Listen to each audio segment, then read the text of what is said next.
Shalom, selamat sahabat, saudara-saudara yang dikasihi oleh Tuhan Yesus Kristus, para pemirsa channel Borneo dimanapun Anda berada. Tentu kita semua dalam keadaan diberkati oleh Tuhan karena kita boleh menikmati hari Sabat bersama dengan umat-umat Tuhan, bersama dengan keluarga kita yang kita kasihi. Pada hari Sabat ini, di jam diskusi sekolah Sabat, di saat ini kita akan mempelajari pelajaran sekolah Sabat di triwulan pertama kita. Pelajaran-pelajaran atau pekabaran-pekabaran dari kitab Ibrani. Dan pada saat ini kita akan belajar pelajaran yang kedua yang berjudul pekabaran kitab Ibrani. Secara tidak langsung pelajaran kedua ini meringkas seluruh pelajaran dari kitab Ibrani atau pekabaran dari kitab Ibrani. Baik, sebelum kita jauh lebih lanjut mempelajari pelajaran sekolah Sabat kita, pada saat ini yang akan menjadi narasumber dalam diskusi pelajaran sekolah Sabat kita adalah Pendeta Muda Jeremy Huta-Julu. Selamat sahabat Pendeta. Selamat sahabat Pendeta Muda Abigail Siombing. Iya, baik. Pendeta muda yang sangat luar biasa, semangat. Beliau adalah gembala di Jemaat Waldensia Bontang, daerah Kalimantan kawasan Timur. Baik, tanpa berlama-lama lagi, sebelum kita masuki pelajaran sekolah Sabat, saya rindu mengajak kita semua untuk tunduk kepala dan kita berdoa. Maha besar Tuhan Allah Bapa kami yang bertahta dalam kerajaan surga.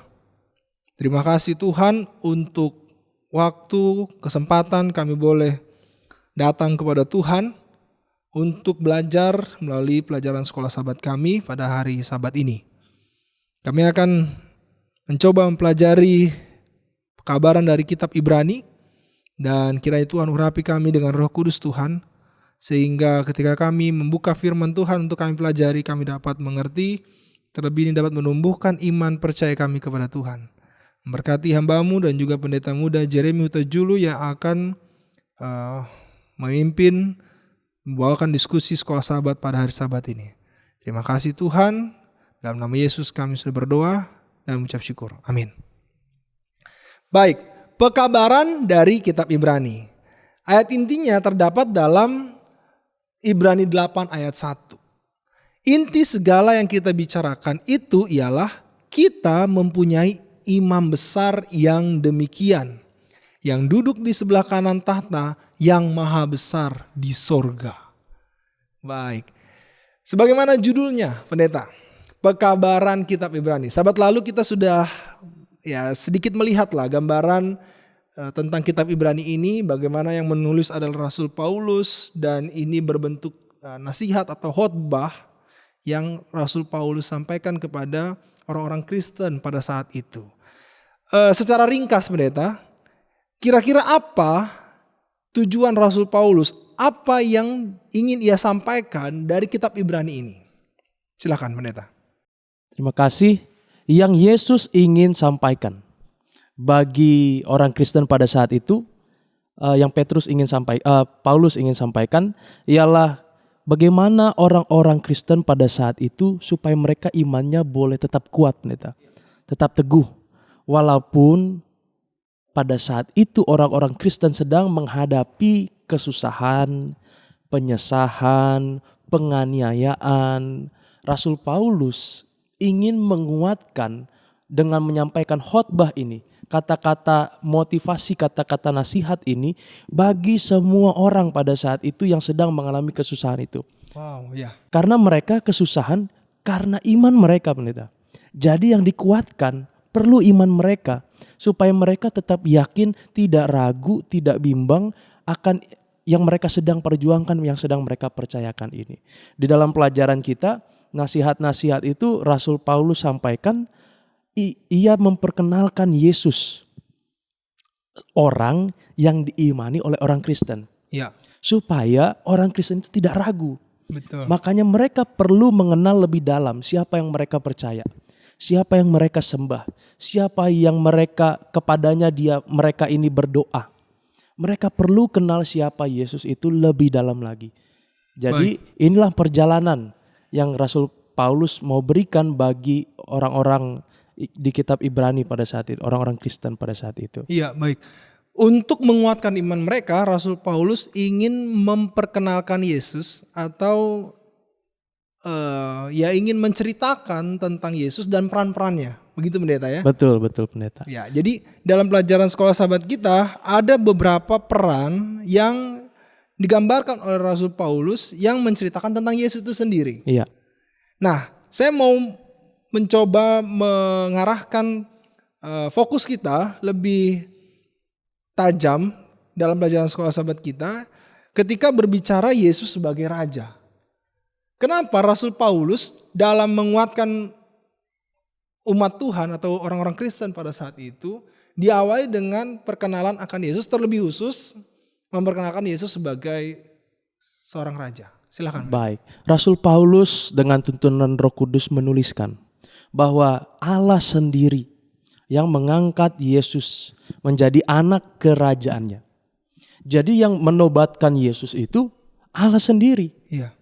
Kemudian Allah memperkenalkan anak kepada pengadilan surgawi. Yang mana pengadilan surgawi itu mereka menyembah Tuhan. Jadi Yesus diperkenalkan sebagai raja. Yang berikutnya disampaikan di sini, Allah juga menyampaikan itu kepada ciptaan-ciptaan yang lain. Bahwa Yesus adalah raja.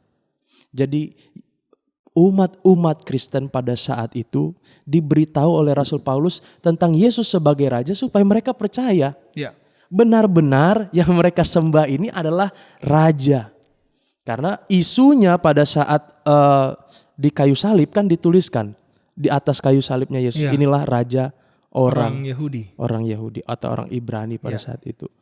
Yang sebenarnya yang menjadi raja itu bukan dalam kerajaan fisik, tapi kerajaan rohani yang Yesus ingin dirikan, kerajaan kasih karunia. Yang pada saat itu Yesus statusnya sebagai manusia ilahi. Ya. Sebelum jadi manusia ilahi, dia adalah dari kekekalan, adalah raja. Ya. Baik, jadi ya betul. Saya melihat bagaimana Rasul Paulus ketika ingin menguatkan umat-umat Tuhan atau orang-orang Kristen pada saat itu di tengah cercaan, aniaya yang mereka alami, mereka memperkenalkan Yesus sebagai raja. Artinya seperti yang pendeta bilang bahwa meyakinkan mereka bahwa Yesus ini bukan hanya raja atau yang dihormati di dunia ini, tetapi raja dari atas segala raja. Yaitu artinya menguatkan mereka bahwa yang mereka sembah adalah Yesus yang maha besar. Betul. Yang luar biasa. Betul sekali. Dan ini di pelajaran sekolah sahabat kita yang percaya kita semua sudah pelajari juga, dituliskan bahwa bukan hanya Paulus saja pendeta. Ya. Petrus pun menguatkan bahwa Yesus ini adalah raja. Luar biasa. Dia khotbahkan juga itu. Baik, luar biasa pendeta. Jadi saya pikir ini menguatkan kita juga para pemirsa channel Borneo ya. Jadi yang kita sembah bukan raja di dunia, bukan raja yang ada masa jabatannya gitu. Betul, ya. pendeta. Setelah 5 tahun mungkin akan turun jabatan atau Betul. akan diteruskan oleh yang lain. Tetapi kita punya raja yang maha besar, ya, raja di atas segala raja. Itu harusnya menguatkan kita bahwa kita di tengah penganiayaan, cercaan itu menguatkan kita bahwa kita sedang menyembah raja yang maha besar. Amin. Baik.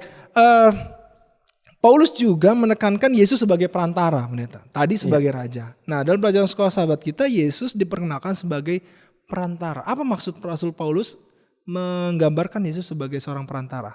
Kita tahu bahwa perantara itu tugasnya mengantarai. Ya. Tentu ada pihak pertama atau pihak kedua yang perlu diantarai. Dan ketika Yesus, tadi kita melihat seperti alurnya ya pendeta ya, sebelum Yesus jadi manusia ilahi, ia adalah raja. Pada saat sejarah manusia pertama masuk jatuh dalam dosa, disitulah kita manusia perlu yang namanya pengantara. Karena hubungan kita terputus dengan Tuhan karena dosa. Jadi ketika kita sama-sama jatuh dalam dosa, perlu pengantara yang pada saat itu harus Allah sendiri, tidak mungkin sesama ciptaan mau berkorban demi sesamanya namun bisa menyelamatkan, sedangkan saya saja belum tentu bisa menyelamatkan diri saya pendeta. Apalagi ketika saya bilang saya rela mati demi pendeta muda si Hombing, kan tidak tentu juga. Tapi kita perlu Yesus Kristus yang adalah raja. Dia dengan kasihnya menyatakan dia rela berkorban demi manusia, demi manusia supaya mereka selamat, supaya kita selamat. Dan itulah yang disampaikan di sini, kita menerima kabar baik bahwa Allah mengutus anaknya untuk dilahirkan. Di sini sampaikan sebagai anak Daud, pendeta. Garis keturunan raja juga ya. Ya. Di surga raja, di bumi garis keturunan kerajaan Raja, juga. ya. Tapi intinya di sini di mana dia mau memenuhi janji Allah yang dibuat untuk menyelamatkan umat manusia. Iya, jadi Yesus lahir Ya.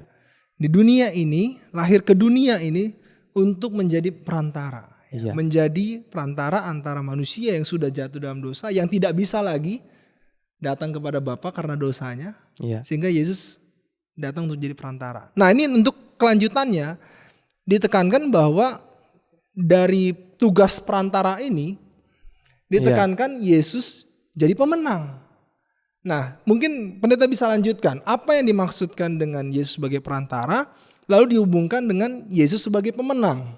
Silakan. Baik. Terima kasih pendeta. Ketika Yesus sebagai pemenang, artinya apa yang Yesus lakukan selama ia menjadi manusia di muka bumi ini, itu misinya berhasil.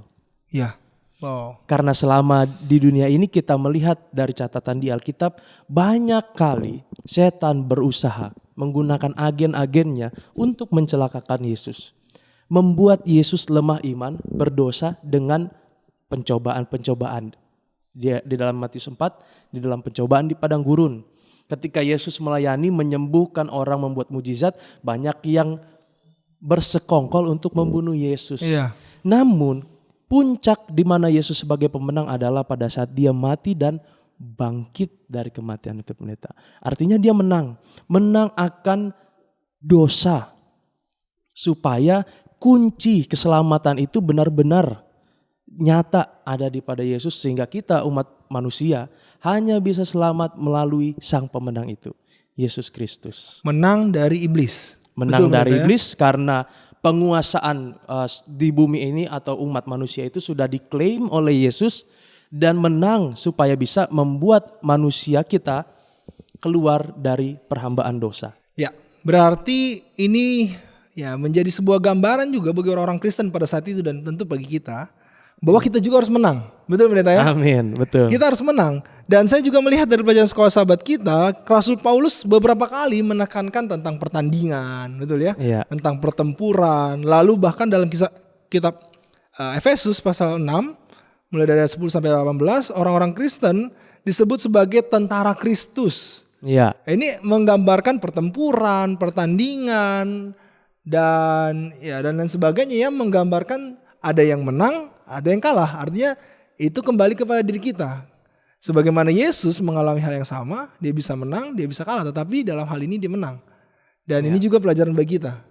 Betul, pendeta? Ya, jadi itu kalau kita baca di dalam kitab Efesus 6 ayat 10 sampai 12 disampaikan kita ini sedang dalam perjuangan.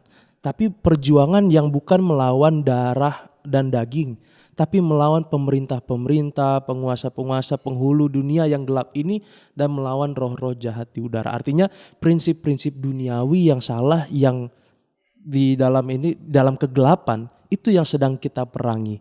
Bahkan prinsip-prinsip duniawi itu bisa saja hidup dalam diri kita sendiri, pendeta. Jadi kita juga sedang berjuang supaya kita boleh hidup dengan kebenaran di dalam diri kita, dan memperjuangkan kebenaran itu dimanapun kita berada. Baik, kalau kita lihat kembali konteksnya, pendeta, kitab Ibrani ini seperti kita bicara di awal, Iya. bahwa orang-orang Kristen pada saat itu mengalami penganiayaan, ya, dan ya Rasul Paulus mencoba menguatkan mereka. Iya. Ya, ketika gambaran ini coba kita bayangkan gitu ya, ketika mereka mengalami penganiayaan lalu mereka murtad, itulah artinya bahwa mereka kalah. Betul, pendeta ya? Betul. Dan itu juga mungkin bagi kita saat ini. Iya. Mungkin kita dalam mengikut Tuhan dan mengalami hal-hal yang baik, yang enak. Iya. Mungkin kerjaan kita, Iya. secara ekonomi, dan kesulitan-kesulitan lainnya. Dan memang itu, pendeta, yang setan sedang usahakan. Betul, betul. Supaya kita doanya begini, pendeta. Ya. Kita setiap hari berdoa, Tuhan berkati kami, atau Tuhan jaga lindungi kami. Tapi ketika kenyataan yang terjadi berlawanan dengan yang kita doakan, pastikan kita ada rasa kecewa, mungkin Lemah, ya. lemah pendeta ya. Apalagi seperti di dalam perjalanan orang Kristen pada saat itu dalam kitab Ibrani yang hampir menghadapi itu setiap hari. Oleh sebab itu perlu ada penguatan. Ya. Perlu ada penguatan. Kalau tidak setan yang menang. Sehingga orang pikir, saya doanya selama ini seperti bertentangan dengan yang kejadian. Jangan-jangan memang tidak ada Tuhan. Ya. Jangan-jangan memang Tuhan tidak mendengar saya. Sehingga orang itu lemah iman, kecewa, tawar hati, dan murtad. Oleh sebab itu kalimat-kalimat ini dipergunakan seperti tadi di kitab Efesus, kita perlu memperlengkapi diri kita dengan perlengkapan senjata rohani. Ya. Firman Tuhan, doa, penguatan sehari-hari, persekutuan supaya kita saling menguatkan satu sama lain. Ya, seperti perlengkapan perang gitu pendeta ya, dari kepala sampai kaki ya. Dan ya itulah yang Rasul Paulus sampaikan, gambarkan. Jangan-jangan kita juga sedang diserang, diusahakan oleh setan dari ujung atas kepala sampai kaki supaya kita hilang daripada keselamatan. Ya, jadi buat para pemirsa Hope Channel Borneo, mudah-mudahan ini menjadi pengharapan bagi kita, penguatan bagi kita ya. Sebagaimana Yesus menang, kita juga bisa menang. Amin. Nah, betul ya. Baik, kita coba lihat atau kita lanjutkan peran Yesus yang berikut. Nah, tadi kita sudah lihat Yesus sebagai Raja, dia juga sebagai perantara kita, dan dia sudah menang dalam pertempuran selama ia menjadi manusia. Betul. Baik, dalam pelajaran sekolah sahabat kita dan pelajaran kitab Ibrani pun digambarkan Yesus sebagai imam besar. Dan ini yang dituliskan juga oleh ayat inti kita ya. Mungkin saya bisa bacakan sekali lagi ya. Iya.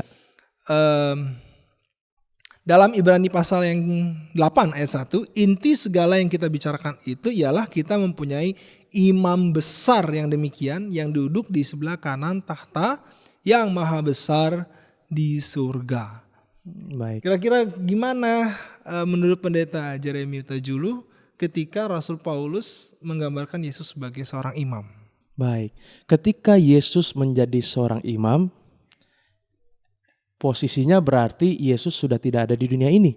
Betul. Dia sudah bangkit dan sudah naik ke surga. Namun kita perlu ingat sebelum dia bangkit dan naik surga, dia mengalami kematian pendeta. Dan peran itulah yang peran yang disebut Yesus sebagai anak domba Allah. Dia mati menjadi korban bagi manusia. Menjadi darah pengorbanan itu. Yesus jadi domba yang mau dikorbankan itu Yesus Kristus. Dan pada saat dia naik surga, dia menjalankan peran yang lain, yaitu sebagai imam besar. Yang di dalam pelajaran sekolah sahabat kita, ia adalah tugasnya sebagai yang mengantarai manusia supaya bisa menghadap kepada Tuhan. Jadi karena Yesus di dalam kitab Ibrani 4 disampaikan, Ibrani 4 ayat 15 dan 16. Sebab imam besar Yesus yang kita punya bukanlah imam besar yang tidak dapat turut merasakan kelemahan-kelemahan kita. Sebaliknya sama dengan kita, ia telah dicobai hanya tidak berbuat dosa. Jadi ketika Yesus menjadi imam besar kita, karena dia sudah mati, dia sedang memperjuangkan sekarang darah yang sudah dikorbankan itu supaya bisa di-apply kepada manusia, supaya bisa itu benar-benar bermanfaat jadi keselamatan buat manusia. Dia harus perjuangkan. Karena manusia saat ini diperjuangkan oleh setan supaya dituduh bersalah. Yesus menjadi imam besar, menjadi advokat atau tugasnya advokasi. Supaya kita dikuatkan di hadapan pengadilan di surga. Mungkin itu sedikit pendeta. Baik. Saya pikir dalam Ibrani pasal yang kelima secara khusus ya pendeta, kalau pemirsa Hope Channel Borneo membuka Alkitab saudara, ini Rasul Paulus menekankan dan menggambarkan Yesus sebagai imam besar dengan begitu jelas ya, seperti yang pendeta Jeremy tadi juga sudah bacakan. Kalau saudara juga bisa baca dalam Ibrani 5 ayat 5 dan ayat 6, demikian pula Kristus tidak memuliakan dirinya sendiri dengan menjadi imam besar, tetapi dimuliakan oleh Dia yang berfirman padanya, anakku engkau telah kuperanakan pada hari ini, sebagaimana firman di dalam satu nas lain, engkau adalah imam untuk selama-lamanya menurut peraturan Melkisedek. Jadi Yesus sebagai imam, ya, tapi kita juga sempat singgung sebagai perantara, ya. Yesus sebagai imam besar di bait suci, dan sebagaimana yang Paulus sampaikan dan pelajaran sekolah sahabat kita juga tekankan, Yesus sebagai imam besar yang sempurna. Iya. Kira-kira mungkin Pendeta Jeremy bisa jelaskan apa yang dimaksud Yesus sebagai imam besar ya, atau imam yang sempurna gitu. Kalau kita lihat memang banyak kasus-kasus yang dituliskan dalam Alkitab bahwa imam-imam itu melakukan dosa dan kesalahan atau ya hal-hal yang negatif lainnya. Iya. Nah, coba kita gambarkan ya menurut Pendeta Jeremy bagaimana ketika Yesus digambarkan sebagai seorang imam besar yang sempurna. Baik, imam besar yang sempurna yang seperti tadi pendeta sampaikan, salah satunya juga adalah kalau imam besar yang secara peraturan keturunan orang Lewi atau ya orang Lewi, keturunan Harun, mereka sebelum mengadakan perantaraan harus mengorbankan bagi dirinya dan keluarganya dulu. Iya. Artinya dia pun imam besar itu dan keluarganya tidak luput dari kesalahan. Ya, butuh keselamatan juga ya. Betul, butuh keselamatan juga. Betul. Dan kepada siapa imam besar di dunia ini mengharap keselamatan? Kepada imam besar yang sempurna. Itulah Yesus Kristus. Kenapa dia sebagai imam besar yang sempurna? Bahkan darah dombanya saja itu darahnya Yesus sendiri, pendeta. Iya. Sehingga memang benar-benar kudus, suci, tanpa dosa. Itulah yang menjadikan Yesus sebagai imam besar yang sempurna. Mungkin kalau imam besar di dunia terbatas karena umur pendeta, karena usia. Dia akan mati dan diteruskan oleh keturunannya. Tapi kalau Yesus, dia hanya masuk sebagai imam besar satu kali selama-lamanya. Mati, menebus manusia, jadi anak domba Allah hanya sekali untuk selama-lamanya. Tidak diulang-ulang lagi.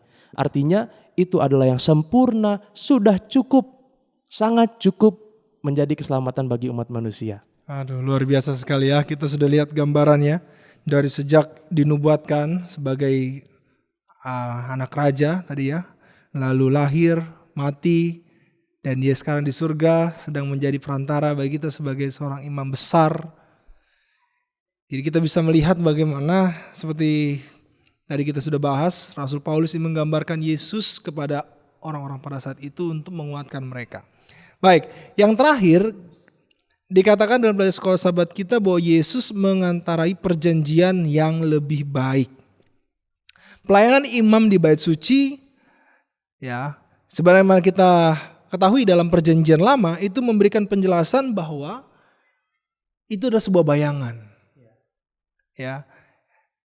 Dan kalau kita lihat gambaran-gambaran dalam bait suci, ini adalah sebuah simbol-simbol.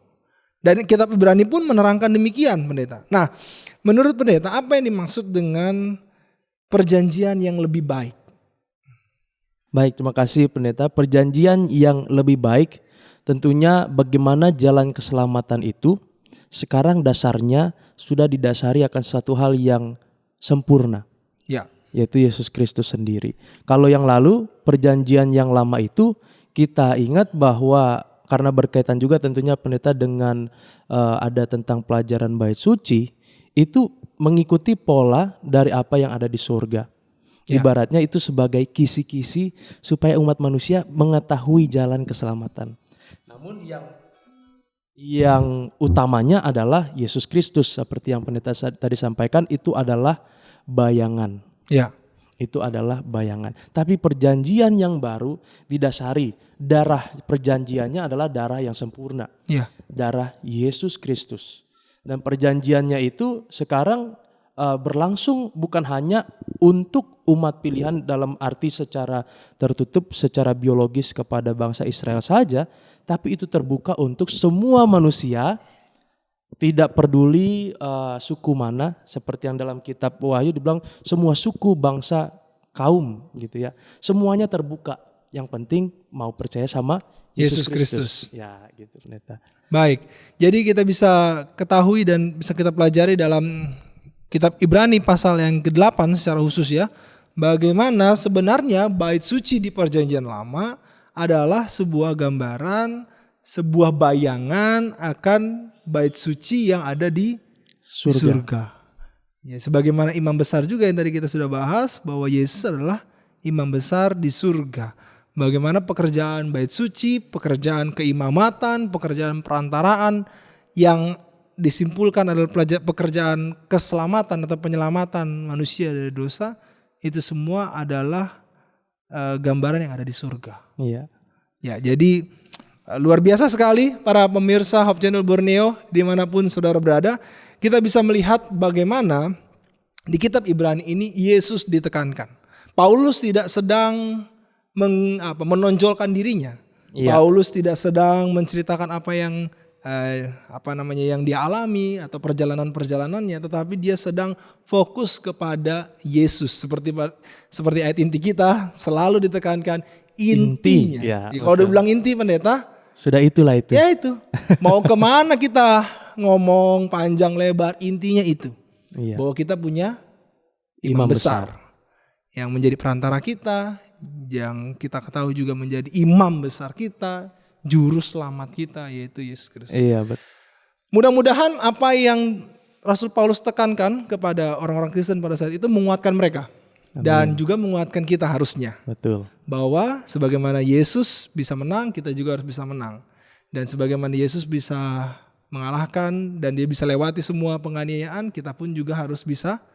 Dan juga sebagaimana Yesus sebagai perantara kita dan juga imam besar kita, biarlah kita pun ya menyembah dan hanya kepada Tuhan saja, kepada Yesus saja. Baik, di akhir dari diskusi kita, pendeta. Iya, pendeta. Mungkin pendeta bisa memberikan penekanan, pendalaman atau closing statement dari pelajaran kedua ini, yaitu pekabaran kitab Ibrani. Silakan pendeta.